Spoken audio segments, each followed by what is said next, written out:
Muchas cosas antes difíciles de imaginar están pasando en Colombia.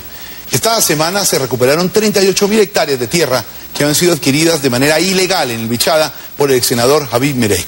Mañana se anunciará la entrega de 17.000 hectáreas de la hacienda Carimagua a 500 familias desplazadas.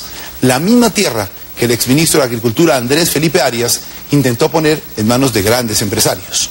Y también está en marcha un procedimiento para judicializar y recuperar las 15.000 hectáreas en Mapiripán Meta, de propiedad de alias Cuchillo. Y todo esto ocurre sin que haya sido aprobado aún el proyecto de restitución de tierras para las víctimas de la violencia. Al frente de esto se encuentra el INCODER, una institución hasta hace poco muy controvertida. Y al frente del INCODER está Juan Manuel Espina. Con él y con este nuevo panorama del sector rural colombiano estuvo Felipe Zuleta. Felipe Zuleta entra al radar. Doctor Ospina, que usted lleva ya 6 meses en el cargo. ¿Qué encontró en el INCODER? Vea, yo encontré un INCODER desmoralizado. Unos funcionarios que estaban allí más o menos por ganársela. Unas administraciones departamentales para las cuales el INCODER no existía. Un Ministerio de Agricultura que creía que podía saltar botellón con el INCODER. Absolutamente cuestionado, deslegitimado, sin ninguna credibilidad. Para mí, la medida de que vamos bien es lograr recuperar esa imagen, la credibilidad en el INCODER. Para mí es lo más importante y es la tarea inmediata. Ahora, el INCODER, podría uno afirmar, va a ser el eje de la política de tierras del presidente Santos. ¿Sí va a tener cómo hacerlo? Yo diría que va a ser el brazo ejecutor, ¿cierto? Principal, porque es política de tierra y desarrollo rural. Correcto. El INCODER hoy no podría asumir toda esa tarea.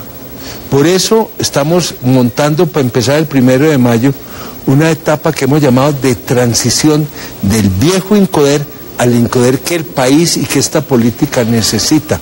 Y vamos a tener allí apoyo financiero de cooperación para que nos permita hacer ya el trabajo que el gobierno necesita que se haga y al mismo tiempo poner la casa en orden. Entonces, 1 año y medio en que vamos a tener que ir trabajando en los dos frentes, fusilando mientras que llega la orden. Pero ¿cómo va a ser para que al INCODER, cuando salga la ley de devolución de tierras, no le pase lo que le pasó a la Dirección de Estupefacientes, que fue que se desbordó? O sea, ¿qué hacer para evitar que cuando usted la ley de tierra usted tiene que devolver cuántas hectáreas? ¿El presidente habló de 3 millones? A ver, yo creo que lo primero es que esto va a ser un proceso, ¿no? Es decir, si llegan 3 millones de hectáreas en 24 horas... Cierre, apague y vámonos. Literalmente enterrados. Pues de ahí no hay salvación. Esto es un proceso, porque aunque esté el mecanismo diseñado, todas estas devoluciones requieren un tiempo y entonces eso nos permite, digamos, organizar en tiempos prudenciales el esfuerzo, en primer lugar. Pero necesitamos armar un equipo con otras entidades. Además, estamos hablando de las BACRIN, de mafia, de paramilitares. No, es muy complicado. Además, estás tocando otro punto que es importante, y en eso hemos estado siendo muy cuidadosos, y es que usted, además de recibir la tierra, además de generar allí proyectos productivos, actividad económica para esas familias y para sus comunidades, necesitamos incorporar el componente de la seguridad. Sí, ese es el tema de fondo del país, las tierras. Exacto. Ese es el conflicto. Este es un tema de posconflicto en un país que todavía hay violencia viva. Y el nombre de la guerra en Colombia ha sido tierra. Esto es lo que ha generado la violencia y el manejo correcto de la tierra es la que nos va a permitir construir la paz. Eso es lo apasionante. Ahora, hablando de manejo apropiado de la tierra, hablemos de desarrollo rural. Y el gobierno pasado era de la teoría que Carimagua, que creo que son 30 y tantas mil hectáreas, 38, se le entregaba a unos ricos para que supuestamente le dieran un trabajito a unos pobres. No, ustedes voltearon eso, la ecuación es totalmente distinta. Sí, señor. ¿Cómo es la ecuación nueva de este gobierno? Te parto de un principio. Todos estos temas de desarrollo rural de campesinos, en el anterior gobierno, sobre todo en el segundo gobierno Uribe, pasó a un cuarto plano. Y salvo agroingresos seguro, ¿no? Que ahí no tienes campesinos. Para allá voy. Ajá. Porque hicieron una apuesta, y era que el motor de la agricultura, aquello que la podía empujar, la podía modernizar, eran los empresarios. Le quitaron cualquier posibilidad a un campesinado organizado que hiciera eso.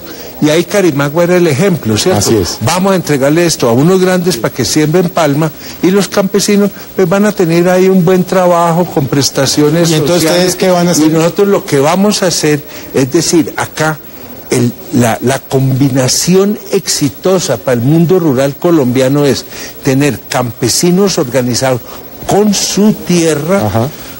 Y que estén en alianzas, trabajando en asocio con proyectos empresariales. Por ejemplo, ¿qué? Indupalma, La Palma, por ejemplo. Indupalma va a ser el gestor del proyecto en Pero Carimagua. la tierra es para los campesinos. La tierra es para los campesinos. Se organizan para hacer un trabajo asociativo bajo los estándares de tecnología, de capacitación, de capacidad de mercadeo que da ya una organización empresarial. Ajá. Como sería en este caso. Pero eso y puedo estar pecando de ignorante. ¿No fue eso lo que en un momento dado hizo el Instituto Colombiano en la reforma agraria, que fracasó? A ver, yo creo que la experiencia del INCORA es importante por sus éxitos y también por qué falló. Yo le anotaría muy rápidamente 3 causas de falla. Primero, pretendieron que el INCORA lo hiciera todo. Eso trabajaba con mujer campesina, hacía carreteras, repartía tierras, transferencia de tecnología. En segundo lugar, había la visión parcelaria, que lo que se trataba era el pequeño metido en su tierrita con sus vaquitas, y esa visión parcelaria ya ni la NUC la comparte. Vamos a tener un sector rural balanceándose y en una inestabilidad social, política, de seguridad y económica total. Esta semana usted le contó a la opinión pública le iban a quitar las tierras al ex senador Merej. ¿Merej es la punta del iceberg? Yo creo que Merej es un caso que podría ilustrar muchas situaciones que se han dado y a las cuales tenemos que llegar. En buena medida, en la medida en que nos van contando. O sea, a uno no le cuentan mucho. Contando es que lo llamen y le digan, mira, aquí pasa esto y esto. Un senador de apellido tal vino con unos notarios y nos quitó la tierrita. Sí. Lo que hacer cuando ustedes se enfrenten con los Merex que están en el Congreso. ¿Cómo manejar eso? Ese es el gran desafío. ¿Sabes yo qué veo? Como pocas veces, y estas canas algo dicen, había visto yo tal disposición del colombiano normal, el que genera la opinión pública, por apoyar procesos que nos permitan finalmente rescatar nuestro mundo rural de una realidad de atraso, de contradicciones, de violencia. Y yo creo que ese respaldo de opinión lo tenemos que hacer valer para que se imponga sobre aquellos que han usufructuado a lo largo de decenios y decenios de todo este desajuste, porque ese desajuste perjudica a muchos, pero les sirve a algunos, sin lugar a dudas, ¿cierto? ¿Por qué un hombre con trayectoria, digamos, política, de puestos más calmados, ¿no? Profesional, ¿en qué momento se le corrió a usted el coco para aceptar el puesto tal vez más peligroso del país en este momento? A ver, yo he sido, digamos la verdad, yo he sido un conservador de ruedas sueltas, ¿cierto? Sí, no, eso sí lo conocemos. Me le metí a ser el secretario de gobierno de Garzón, que para muchos era la herejía, ¿cierto?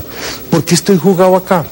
Porque vi que, como diría un astrólogo, se están posicionando los astros. Ajá. Para que finalmente le podamos dar el empujón en lo rural que le va a permitir a Colombia avanzar hacia ser un país digno, un país que puede jugar en el siglo XXI. ¿Está convencido de que eso va a ser así? Yo me estoy jugando prácticamente la vida en eso. Claro. Además he sido siempre un hombre que por familia, por educación, por trabajo, he tenido siempre lo rural muy cerca de mí y siempre he visto allí esa situación muy contradictoria. En el campo colombiano estarían las grandes posibilidades del país, pero ahí están las causas principales que nos han mantenido en esta situación de violencia, de violación de derechos, de atropello a la gente y al medio ambiente. Y llegó un cuarto de hora nosotros ya es, la idea que yo tengo, hay que jugar las cartas duras para poder justificar todo el recorrido anterior. Y bien Santos, una persona que para sorpresa mía puso la pica en Flandes y entendió, es liberal, sí. Pues doctor Ospina, mucha suerte. Es liberal, no, gracias Felipe. Y muchas gracias por haber estado con nosotros esta noche. Gracias por esta oportunidad y muy buena noche a todos. Gracias, señor.